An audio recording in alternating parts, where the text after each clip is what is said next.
தினம் ஒரு ஜெபம் என்கிற ஜெப வேலைக்கு நேராக இயேசு கிறிஸ்துவின் நாமத்தினாலே உங்களை வாழ்த்தி வரவேற்கிறேன். இன்றைய நாளுக்குரிய வசனம் எபிரேயர் அதிகாரம் 2 வசனம் 18.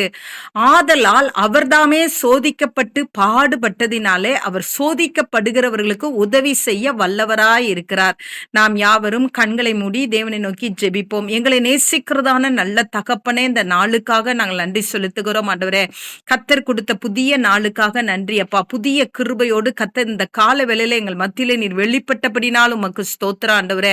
ஆமா ஆண்டவரே, அப்பா நீங்க சோதிக்கப்பட்டு பாடுகளை அனுபவித்ததினால் ஆண்டவரே, சோதிக்கப்படுகிற எங்கள் ஒவ்வொருவருக்கும் ஆண்டவரே நீங்க உதவி செய்கிறதற்கு வல்லவராய் இருக்கிறீங்க. அதற்காய் ஸ்தோத்திரம். இந்த நாள்ல என்னோடு கூட சேர்ந்து ஜெபிக்கிற உம்முடைய பிள்ளைகள் பல சோதனைகளின் வழியாய் பாடுகளை அனுபவித்துக் கொண்டு இருப்பார்கள். ஆனால் ஆண்டவரே, பாவ சோதனையோ, உலகத்தின் சோதனையோ, பிசாசினால் உண்டாகிற சோதனையோ ஆண்டவரே, இவைகளின் வழியிலே ஆண்டவரே பாடுகளை அனுபவித்துக் கொண்டிருக்கிறவர்கள், தனிமையின் பாதையிலே பாடுகளை அனுபவிக்கிறவர்கள், பொருளாதாரத்திலே பாடுகளை அனுபவித்துக் கொண்டிருக்கிறவர்கள், உடல் சுகத்திலே பாடுகளை அனுபவித்துக் கொண்டிருக்கிறவர்கள் ஒவ்வொருவர்களுக்கும் ஆண்டவரே கர்த்தர் இன்றைக்கு உதவி செய்கிறதற்கு நீங்க இறங்கி வந்திருக்கிறீங்கப்பா. அதற்காக ஸ்தோத்திரம் ஆண்டவரே. இன்றைக்கு ஒவ்வொருவருக்கும் நீங்க உதவி செய்யுங்க சுவாமி. அந்த பாடுகளை ஜெயிக்கத்தக்கதாய், இந்த சோதனைகளை ஜெயிக்கத்தக்கதாய் ஆண்டவரே உமக்கு ஸ்தோத்திரம். உடைய பிள்ளைகளுக்கு கர்த்தர் அனுக்கிரகம் பண்ணும்படியாய் ஜெபிக்கிறேன் சுவாமி.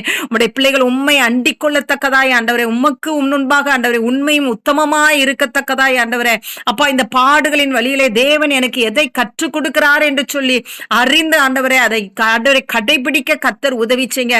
அப்பொழுது உம்முடைய பிள்ளைகளுடைய பாடுகளை ஆண்டவரே கர்த்தர் நீக்கி போட்டு ஆண்டவரே உம்முடைய பிள்ளைகளை கர்த்தர் சந்தோஷப்படுத்துவீங்க. உமக்கு ஸ்தோத்திரம் ஆண்டவரே. பாடுகளை சகித்து போக ஆண்டவரே, பாடுகளின் வழியாய் போகிற பிள்ளைகள் ஆண்டவரே விசுவாசத்தோடு அதை மேற்கொள்ளத்தக்கதான கிருபையை கர்த்தர் அருளி செய்கிறீங்க. உமக்கு ஸ்தோத்திரம் கர்த்தாவே. நீர் உம்முடைய பிள்ளைகளை கரம் தூக்கி எடுத்து ஆண்டவரே இக்காலத்து பாடுகள் இனி வெளிப்படும் மகிமைக்கு ஒப்பிடத்தக்கவைகள் அல்ல என்று சொல்லி ஆண்டவரே உம்முடைய பிள்ளைகளை நீர் ஆசீர்வதிக்கிறபடினால் நன்றி. இயேசு கிறிஸ்துவின் மூலம் ஜெபிக்கிறேன் நல்ல பிதாவே.